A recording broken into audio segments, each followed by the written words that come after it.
하나님 말씀 오늘 시편 11편이에요. 시편은 6절 또는 7절까지 있는 게 아주 많은데 11편은 7절까지 뿐이 없는 아주 짧은 그 시인데, 사실 시편 110편 같은 데는 짧아도 얼마나 어마어마한 것들이 들어있어요. 그렇죠? 근데 여기 11편에서 다윗이 그 시편은요 95%가 다윗의 시예요. 어떤 그 성경 주석학자들은 100%라고 말하는 사람들도 있어요. 왜냐하면 다른 사람의 시라고 이름이 적혀도 그건 다윗의 시를 그들이 읊었다고 하는 것으로 나오는 거니까 정말 다윗의 그 영감은 끝이 없는 것 같아요. 시편 11편에서의 내용은 뭐냐면, 하나님을 모르는 사람들이 이 땅을 살아갈 때 환난을 헤쳐가는 그런 그 머리를 쓰는 것과, 다윗은 그런 머리를 쓰지 아니하고 아주 우직하지만 하나님을 의지한다는 그런 노래예요. 그런데 그 결과는 하나님을 의지하는 자가 다윗이 수도 없이 말하는 대로 더 복이 있다.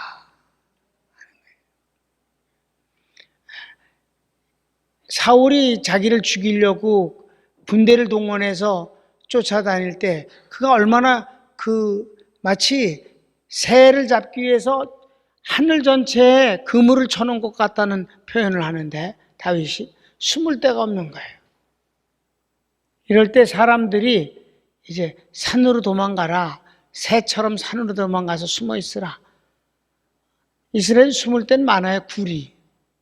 그런데 굴 속에 들어가서 언제까지 사느냐고. 생명은 보존될 수 있지만 아무것도 할 수가 없잖아요.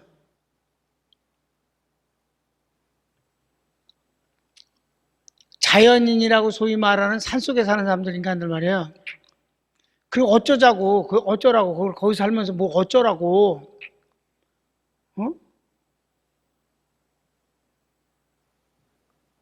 그래서 거기서 옆에 것들 주워 캐먹고 그러면서, 그래서 그 사는 인생이 뭘 어쩌라고, 그래서 이발도 못하고 어쩌라고.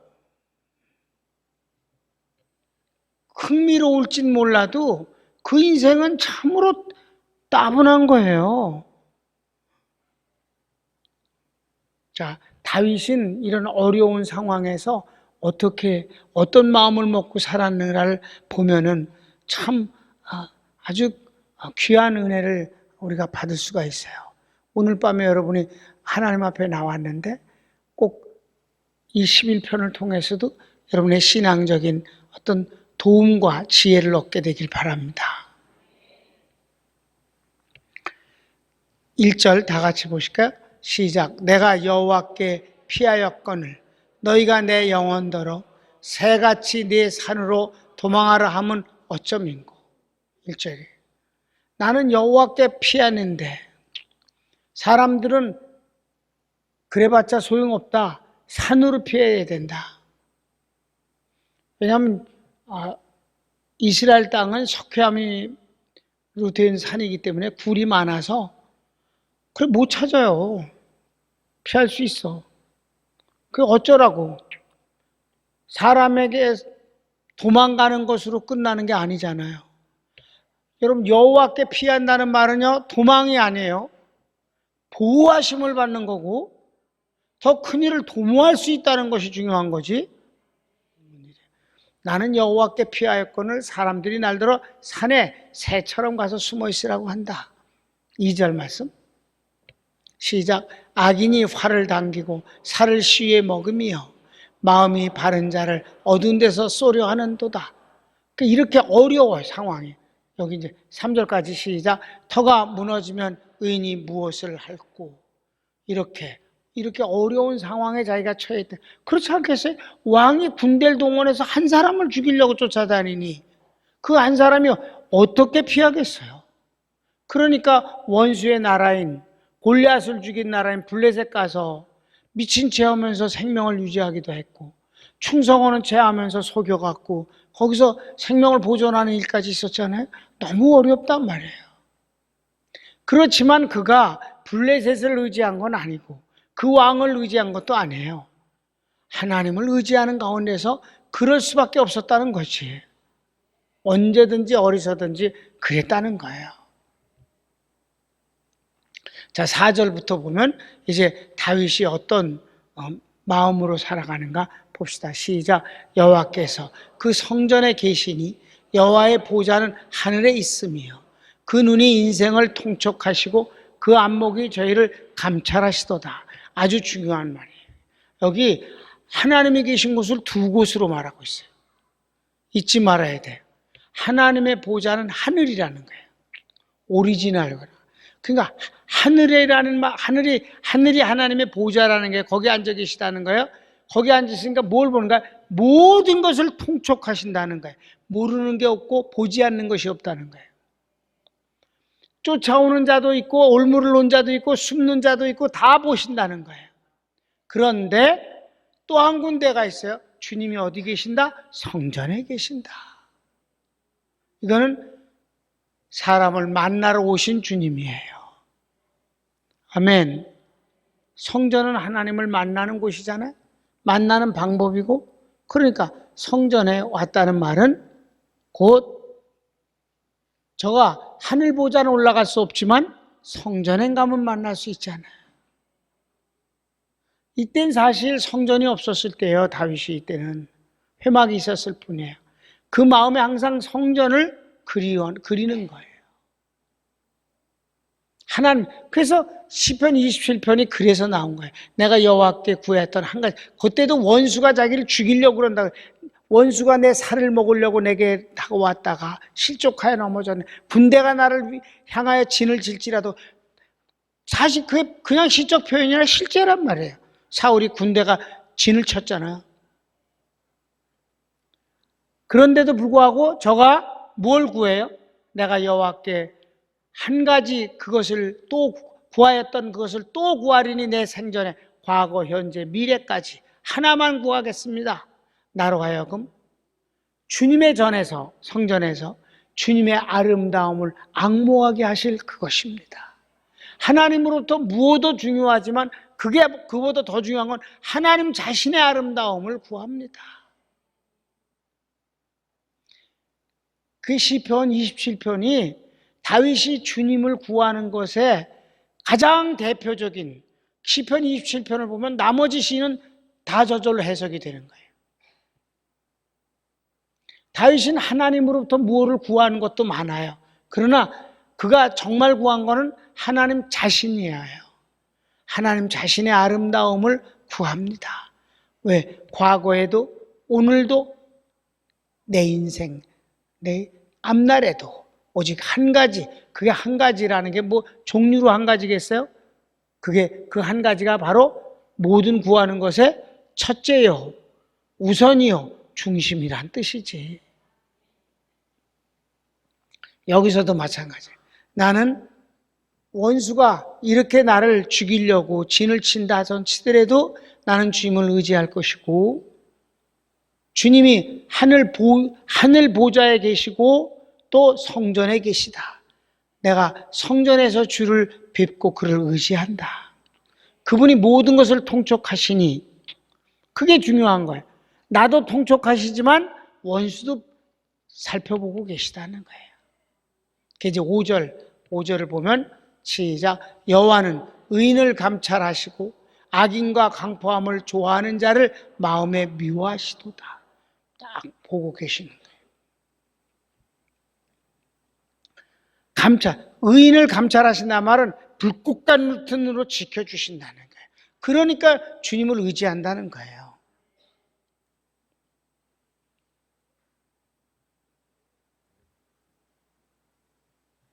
그리고 주님이 그걸 미워하시는 거예요. 그리고 마침내 주님이 왜 악인들이 회개를 안 하는 줄 알아요? 즉각 하나님이 심판 안 하시기 때문에 그래요. 미워하시고 계셔요. 그러다가 6절에는 이제 심판하시는 거예요. 6절 봅시다. 시작. 악인에게 그물을 내려 치시리니 불과 유황과 태우는 바람이 저의 잔에 소득이 되리로다. 여기 잔이 뭐예요? 잔은 뭘 담아내는 거예요. 잔은 어떤 것에 대한 결과를 말하는 거예요. 그래서 시편 23편에 뭐래? 내 잔이 넘치나이다. 무엇으로? 하나님의 축복과 은혜로. 시편 여호와는 나의 목자시니 내게 부족함이 없습니다. 원수를 향해서 뭐래? 원수 앞에서 내게 잔치싹을 베푸시고 기름으로 내 머리에 부으시니 내 잔이 넘치나이다. 그 잔은 어떤 것에 대한 결과가 담겨지는 것을 말하는데, 악인은 심판이 담겨지고 하나님을 의지하는 사람은 축복이 담겨지고 영광이 담겨진다는 거예요. 승리와 영광이. 다윗은 아주 시편 많은 곳에서 이 잔에 대해서 나와요. 잔. 내 잔이 넘치나이다. 그런데 원수의 잔에는 심판이 담겨지는 거란 말이에요. 여기서 중요한 거는 여러분, 주님의 심판이 급하지 않지만 확실한 건 두말할 것 없습니다. 다 같이, 주님의 심판이 급하지 않더라도 확실한 것은 사실이다. 결코 그냥 넘어가지 않으신다는 거예요. 어떻든지 간에 심는 대로 거두게 되는 것이고, 여러분, 나는 정말 근래에 매일같이 하나님 앞에 감사하는 것은 40년의 우리 교회 역사와 목회 40년의 내 생애입니다.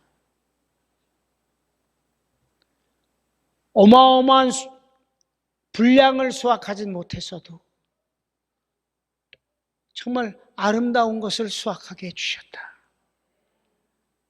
얼마나 많은 사람들이 오늘도 전화가, 예슬이 하슬이가 하도 옆에서 극성을 떨어서 전화하는데 그 사람이 포기를 해서, 목사님 다음에 제가 전화를 드릴 테니까 그때 꼭 오늘 말씀하지 않으신 말씀을 꼭 해주세요.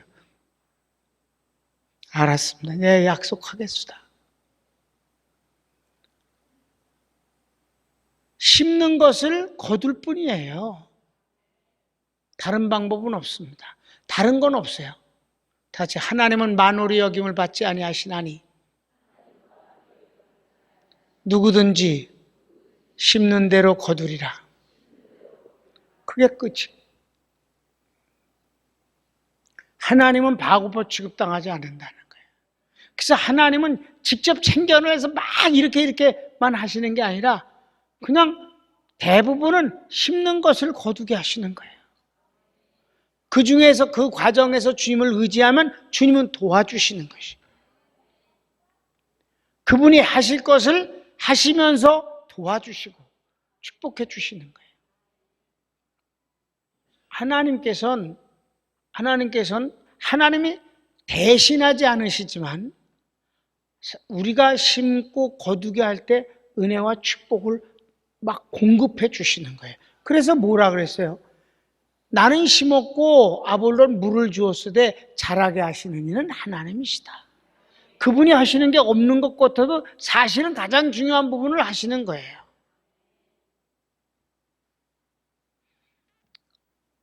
(7절) 말씀이 이제 아주 중요한, 언제든지 시편엔 맨 마지막 절이 제일 중요해요.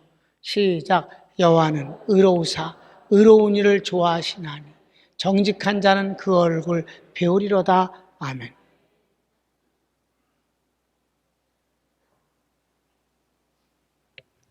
참 다윗이 부러운 건 하나님의 얼굴을 정직한 자가 본다. 그분은 의로우신 분이라 의로운 일을 행하신다. 그건 맞는 말이잖아요. 그러니까 우리가 어떻게 해야 돼? 그분이 하시는 일에 내가 곁에 있어야 되잖아요. 여러분, 아무리 좋은 일을 하는 사람 옆에 깡패는 없어. 도둑놈은 거기 없다고. 하나님이 하시는 일에 함께 옆에 있는 것이 복이지. 그게 참으로 복인 거예요. 로마서 3장 26절을 보면 예수님이 어떤 분인데, 하나님과 예수님이 여기는 같은 분으로 나오는데, 시작. 곧 이때에 자기의 의로우심을 나타내사 자기도 의로우시며 또한 예수 믿는 자를 의롭다 하심을 얻은 자 되었느니라.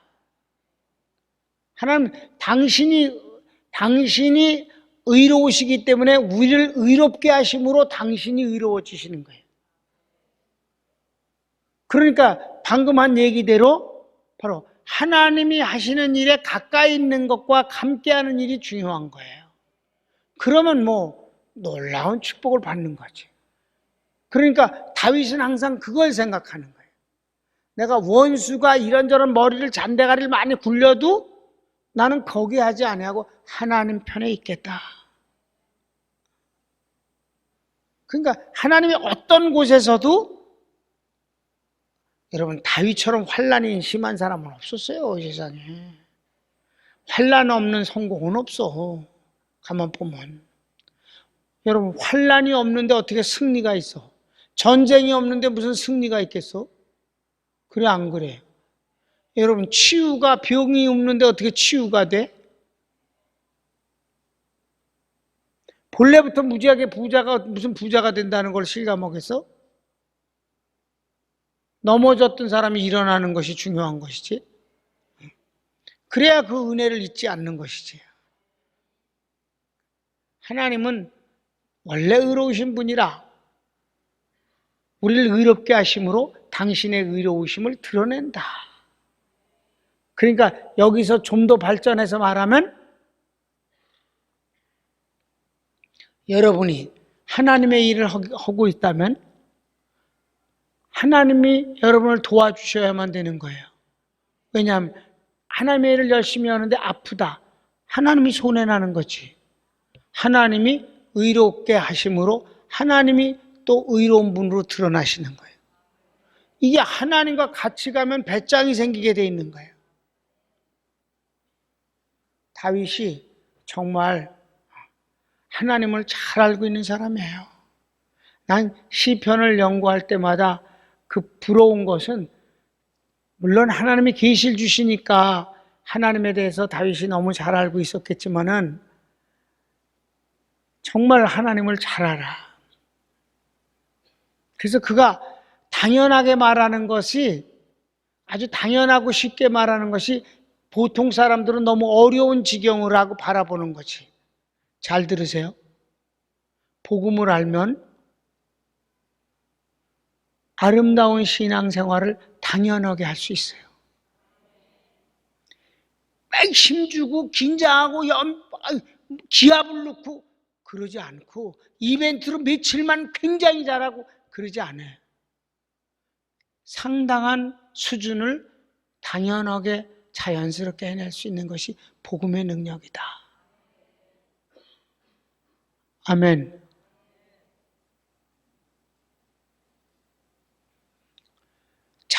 잘 아는 하나님도 당신을 잘 아는 사람한테 하나님이 그 사람을 대할 때 편안하신 거예요. 그게 소위 다지 친하다는 겁니다. 친하다는 거예요. 친하다는 거.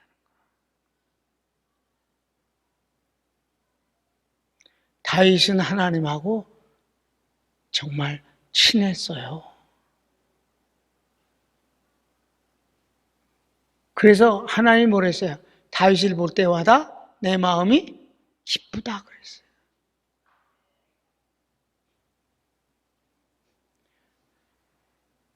우리 평강교회 성도들이 그런 축복으로 점점 더 좋아지게 되어지는 것을 나는 믿어요.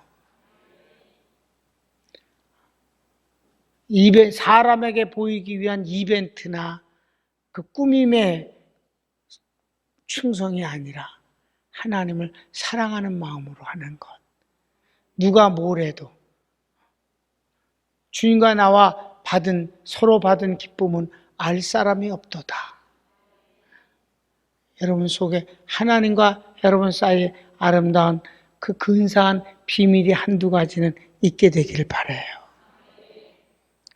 친한 사람, 아주 사랑하는 관계, 연애하는 사람이, 걔는 연애하는 거를 다 떠들고 돌아다니면 되겠어요? 그럼 그건 아니지. 하나님과 나의 사랑해. 다윗은 너무 많아, 그런 게 그냥. 읽으면 읽을수록 해. 그런 안경을 끼고 이렇게 밖에 이렇게 되면서 예수 믿는 사람들 이렇게 얘기하는 꼬라지, 그걸 꼬라지라고는 안 그래? 꼬라지를 이렇게 보면 운동하는데도 예수 믿는 사람들 많아요. 내가 목사인 줄 아무도 몰라, 거기서. 다 교수인 줄 알아. 이렇게 얘기하는 꼬라지를 이렇게 보면은 참 우리 교인들은 이렇지 않다. 전 진짜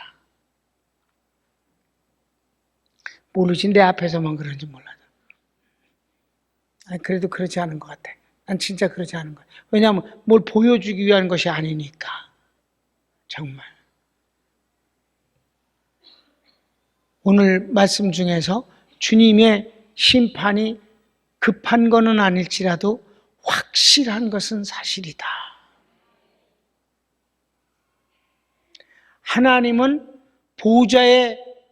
하늘의 보좌를 갖고 계시지만 우리를 위해서 성전에 계시다. 예배, 곧 성도들이 모여서 예배를 드릴 때 주님이 여기 계심으로 각 사람에게 만나주심과 은혜를 주신다. 이런 걸 통해서 여러분이 과거를 생각해 보세요.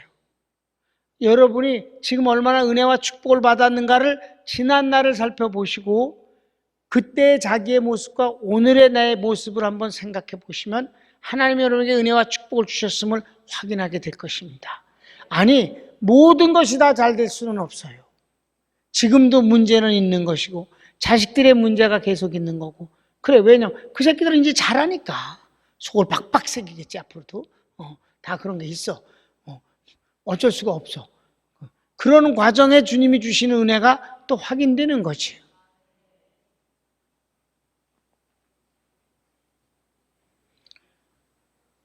옛날에 가까웠던 사람들하고 비교를 해보세요. 내가 얼마 전에 그분이 드려진 그 헌금을 갖고 캄보디아 유치원을 유치원을 사가지고 그 유치원에 현판을 만들어서 보내가지고 사진 찍은 걸 보내줬어요. 너무 좋아했어요. 그래도 우리 교인들의 축복에 대해서 그가 들었는 것 같아요. 너무 평강교회 놀랍다고. 나가 있는서 오랫동안 그 소식을 몰랐던 사람들은 알고 있는 거예요. 그것이 무슨 내용이든지 간에 은혜와 축복은 넘치는 거예요. 꼭 돈이 아니더라도. 손을 몹시다. 잊지 마세요. 하나님의 심판은 우리가 갖고 있는 잔에 담겨지는 것이 은혜와 축복임을 잊지 마십시오. 급하게 결과가 나오진 않아도 반드시 나오는 건 사실입니다. 그것이 바로 우리 평강교회 축복이며 증거올시다.